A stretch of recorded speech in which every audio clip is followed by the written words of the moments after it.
Meanwhile, a Florida teenager is now a Florida lifesaver. Eleanor Corson was eating supper at a Florida restaurant a couple of nights ago when an older guy at another table collapsed. So that's when the high school senior jumped in to help, giving the man CPR until paramedics arrived. The hero herself joins us. Eleanor Corson, thanks so much for joining us and reliving this story. 2 years ago, you evidently went to summer camp and learned CPR. Fast forward to what happened over the weekend. What were you thinking when you saw the man was struggling?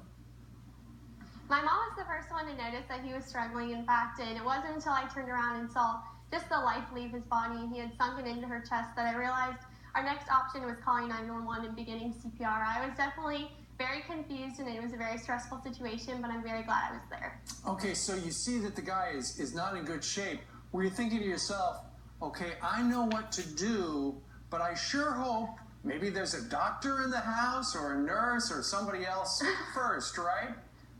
Oh yes, absolutely. As soon as I started compressions, that is definitely one of the first things that came to mind.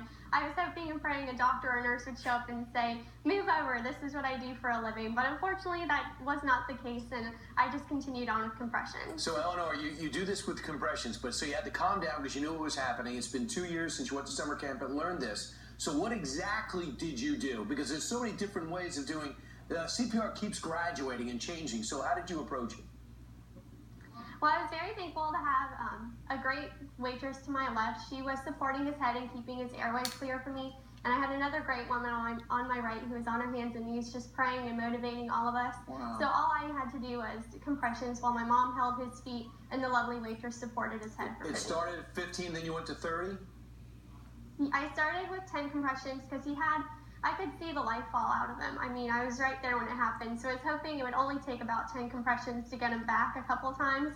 And then I quickly realized that was not the case and had to step it up to 30. And what pattern were you using? About a month and a half ago, we had somebody giving us a demonstration out on the plaza where they said that the rhythm is ha, ha, ha, ha, staying alive, staying alive. Have you heard that particular approach? I have heard that one. Unfortunately, I was not, I didn't have a very clear mind in the situation and wasn't able to think of that. I just kept counting to 30, and the lovely waitress on my left was able to help us as well. Eleanor, tell me about the reunion. You had a chance to meet him, I understand, last night?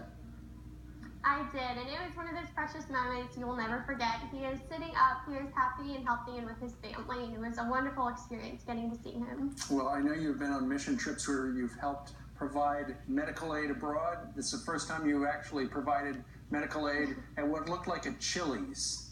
Job well done. Yes, it was at a Chili's. Thank you so much. I appreciate it. All right, now you got to go back to school. Just out of curiosity, what do you want? You're a senior. What do you want to be when you grow up?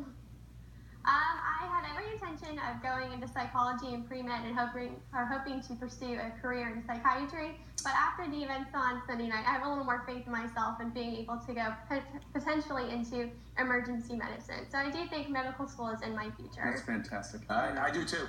Thanks, Eleanor. Thank you.